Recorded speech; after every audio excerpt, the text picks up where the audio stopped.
Bonjour à toutes et à tous, bienvenue sur Authentiques Auto. Aujourd'hui, une fois de plus, nous sommes dans le merveilleux département de la Drôme, plus précisément dans le massif du Vercors, pour vous présenter une très belle berline allemande des années 90. Nous avons affaire ici à la première génération de classe C, dans sa phase 1, nom de code W202 de 1997.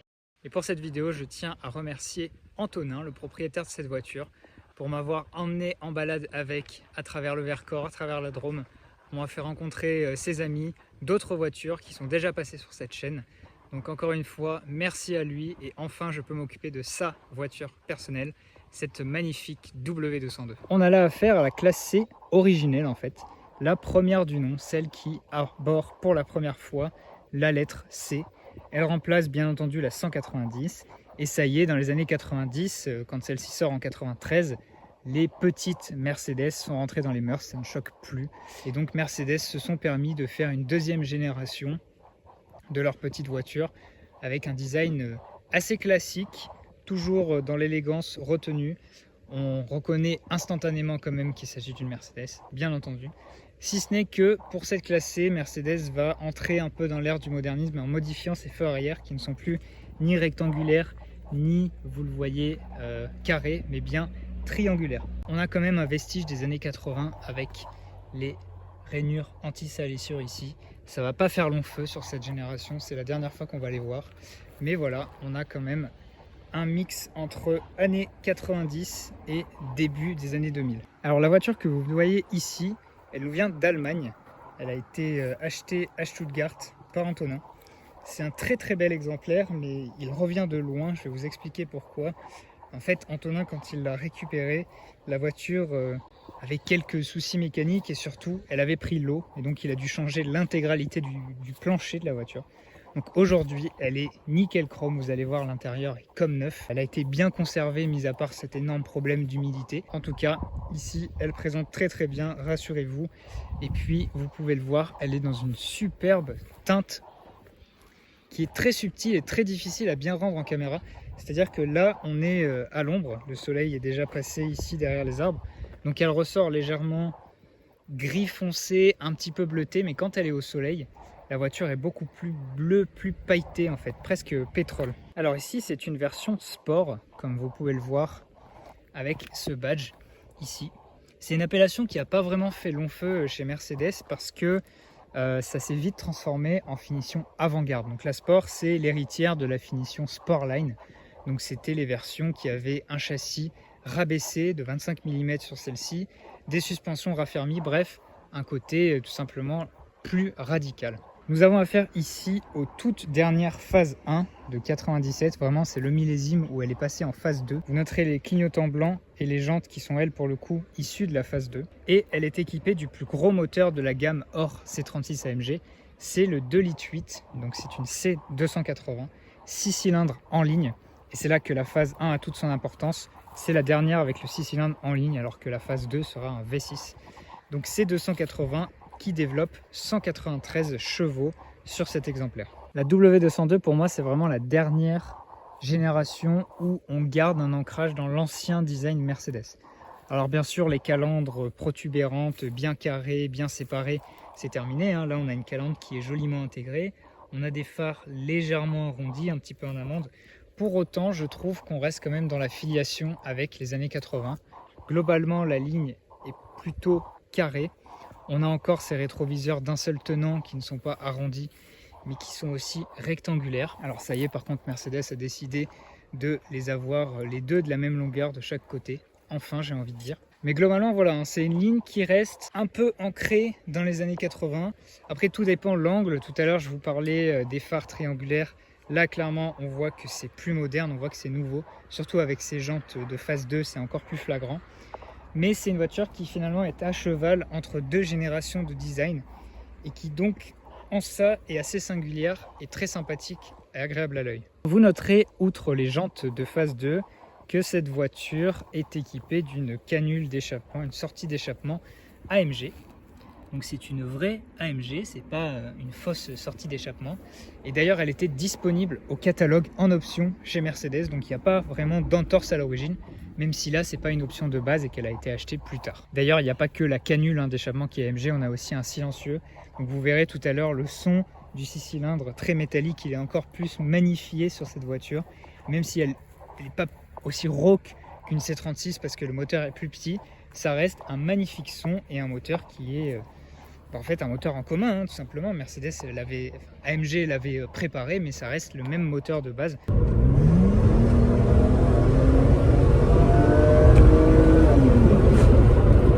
Donc la C280 a vraiment une mécanique noble, une mécanique prestigieuse, et le son résume tout ça. Voici le fameux 2,8 litres en ligne, le dernier de sa génération, c'est le M104.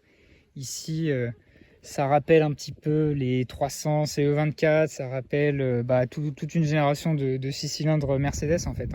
Donc le compartiment moteur est un peu plus rempli, il commence à avoir quelques trucs un peu plus plastiques là-bas qui font penser que c'est plus moderne. Mais ça reste un moteur old school puisque en ligne. Et donc il développe pour rappel 193 chevaux pour 2,8 litres. C'est pas un gros rendement, mais c'est pas grave, c'est une voiture qui est faite pour cruiser avec un très bon son. Alors test du bruit du capot, est-ce que ça résonne ou pas? Non, c'est un petit peu plus moderne quand même, c'est pas la tôle qui fait dong comme sur les vieilles Mercedes, mais par contre quand même, c'est du bon métal. Deux autres éléments qui trahissent son origine allemande, c'est bien sûr la fameuse vignette ici, comme je pouvais en voir des milliers à Berlin, et puis un toit ouvrant qui était une option assez fréquente en Allemagne.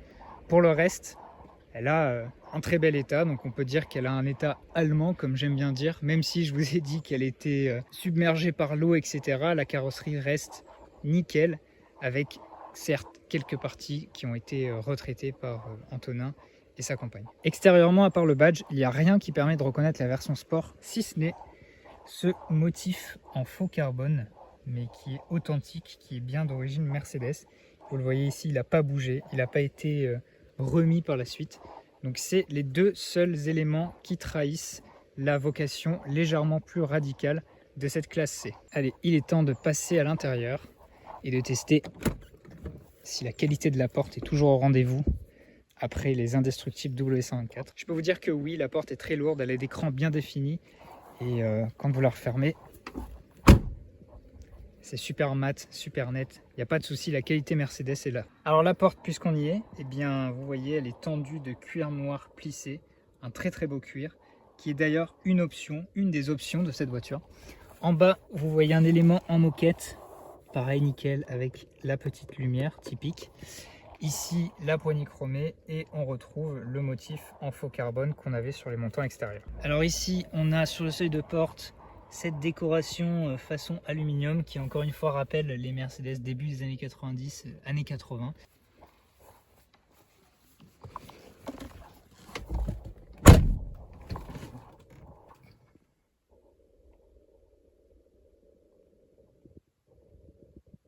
Bienvenue à bord de la toute première classe C, génération W202. Alors forcément, vous allez d'abord vous concentrer sur ce volant, puisque ce n'est pas le volant d'origine, là encore. Antonin s'est permis un petit plaisir, il a acheté un volant AMG.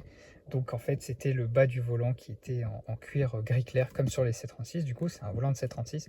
Mais pour le reste, c'est bien ce volant avec l'étroitesse en bas, façon Sportline / Sport, du coup, pour celle-ci, qu'on a ici avec un airbag. Pour les compteurs, c'est du Mercedes archi lisible, archi clair, magnifique. Les aiguilles orange, rien n'a bougé entre les années 70 et 90 pour le coup. Mais en même temps, pourquoi changer un design qui marche aussi parfaitement? Simplement ici, on a un peu plus d'écran, forcément. Voilà, avec le contact, c'est mieux. Donc vous avez l'heure à droite, le kilométrage au milieu, 180 000 km, et la température à gauche. Et d'ailleurs, puisqu'on a le contact qui est mis, pourquoi ne pas démarrer la voiture?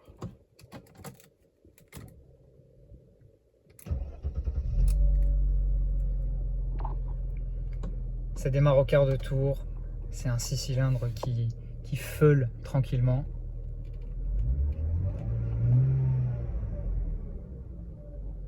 Là on sait qu'on va avoir une conduite parfaitement veloutée et parfaitement coupleuse. Par contre, vous voyez, c'est là typiquement qu'on est dans la transition avec les années plus modernes, puisque là, on n'a plus du tout les petites clés Mercedes 100% métal et plastique. Là, on a vraiment une clé avec télécommande, avec clip, qu'il faut orienter vers le rétro central pour que ça fonctionne. À gauche, on constate la baguette de carbone, enfin de faux carbone qui dépasse là-bas. Nous avons l'aérateur qui sont sur cette génération toujours aussi solides. Ici, les commutateurs de phare. Et là, un petit point intéressant, puisque c'était une voiture allemande, on a la limitation de vitesse avec les pneus hiver, donc pas plus de 210 km/h.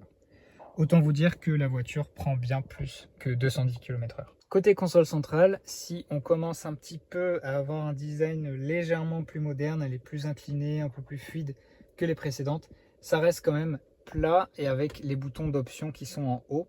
Donc ici, on a les sièges chauffants, ici le rabattage des fameux appuis-têtes, et puis la condamnation centralisée qui cette fois n'est plus pneumatique mais électrique. Je vous laisse écouter.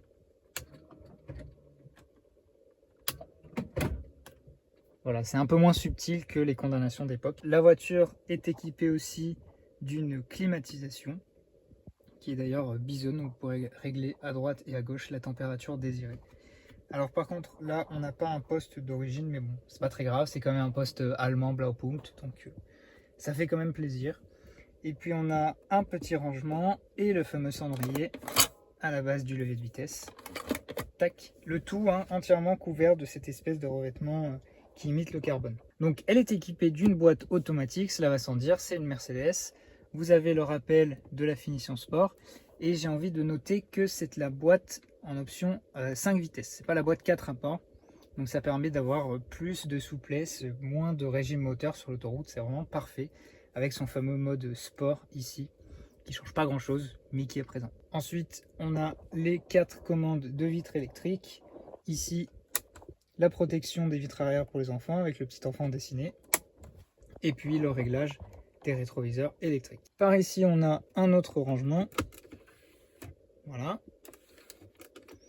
le coudoir central avec un intérieur plutôt profond. Côté passager, ça y est, Mercedes a mûri, ils sont capables de mélanger boîte à gants et airbag, donc on a l'airbag qui est là-haut et la boîte à gants juste en dessous, mais par contre elle est minuscule de chez minuscule. Je note aussi que bien que ce soit une voiture quand même moderne, je trouve que le tableau de bord est très peu profond en fait par rapport aux normes qui imposent aujourd'hui d'avoir un pare-brise super loin. Là on est très proche, c'est tout plat, donc c'est plutôt joli et ça participe à la sensation d'espace, même à l'économie d'espace à l'intérieur en fait. Au plafonnier, là aussi ça y est, on entre dans l'ère de la modernité. C'est un grand combiné comme ça, arrondi avec une lampe à droite, à gauche, des lampes de lecture, etc. Et puis aussi on a le toit ouvrant. Une autre option dans l'habitacle, ce sont ces jolis sièges en cuir perforés. On voit là quand même qu'on est sur une version haut de gamme. De beaux fauteuils qui maintiennent très bien, qui sont très confortables, pas trop fermes contrairement à des Sportline un peu plus vieilles, au contraire. Et vous voyez que le cuir est patiné juste comme il faut. C'est ici notamment avec quelques petites fissures, mais c'est très joli. C'est un cuir qui reste dans un bon état. Allez, on va passer à l'arrière. Donc ça reste une classe C, donc c'est pas les versions les plus logeables, attention, surtout que les Allemandes étaient connues pour être assez exiguës à l'arrière. Mais bon, voilà, on peut quand même facilement s'installer à 4 adultes. Sur la portière, on retrouve ce joli cuir plissé et une commande de vitre électrique qui est ici verticalement et non pas comme on pourrait s'y attendre ici. Au milieu, eh bien, on est bien installé, vous avez une lumière ici, l'harmonie de gris et de noir et le petit accoudoir pour bien s'installer. Les passagers bénéficient également du cendrier, mais qui lui n'est pas traité avec le motif carbone comme sur la planche centrale. Vous noterez derrière les jolis appuis-têtes rabattables que la plage arrière est traitée en feutrine bleue pour une raison qui m'échappe. Et vous avez la fameuse trousse à pharmacie comme sur toute Mercedes qui se respecte. Allez, je vais vous montrer le coffre.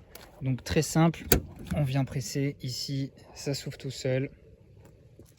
Là encore, c'est du Mercedes 100% pur jus. Donc on a nos armatures d'ouverture de coffre ici.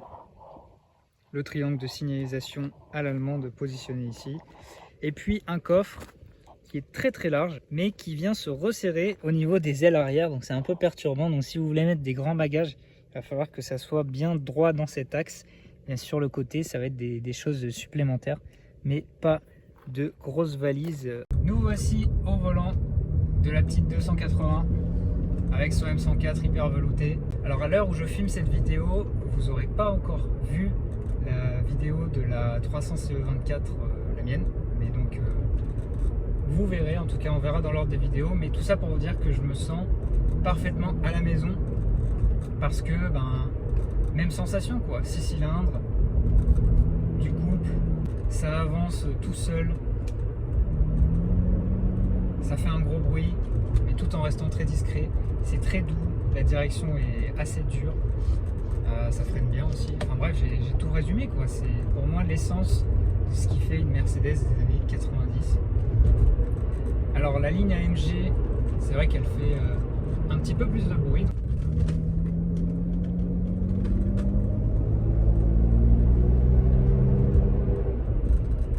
La boîte passe parfaitement les rapports, c'est d'une fluidité. Là pour le coup, on reconnaît bien la patte de Mercedes. La suspension filtre aussi très bien, malgré le fait que ça soit une version sport, je trouve pas ça du tout inconfortable. Là on a une fin de limitation de vitesse. Donc écoutez le M104.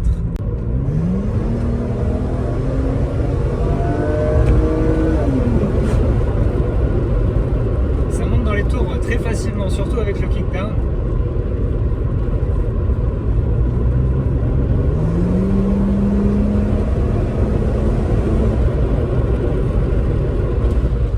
C'est un très beau son. Métallique, tout ce qu'on demande d'un 6 cylindres franchement. En plus avec le petit volant AMG entre les mains, on se sent bien. La boîte repart, vous avez vu avec le kickdown, ça part directement. Alors on a 193 chevaux, donc c'est pas colossal comme puissance, mais ça reste quand même largement suffisant pour se propulser comme il faut. Sur autoroute, c'est un régal. Quand vous êtes en 5e, le moteur n'est pas du tout dans les tours, ça fait aucun bruit. Mais si vous voulez que ça fasse du bruit, la voiture le permet, donc c'est vraiment très polyvalent. Et ça fait plaisir.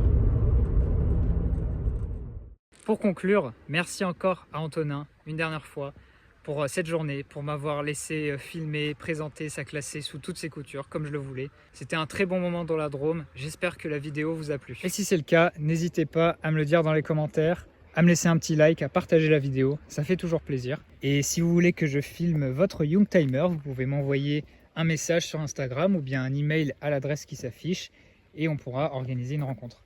En attendant, je vous dis à la prochaine pour une prochaine vidéo. Allez, à bientôt!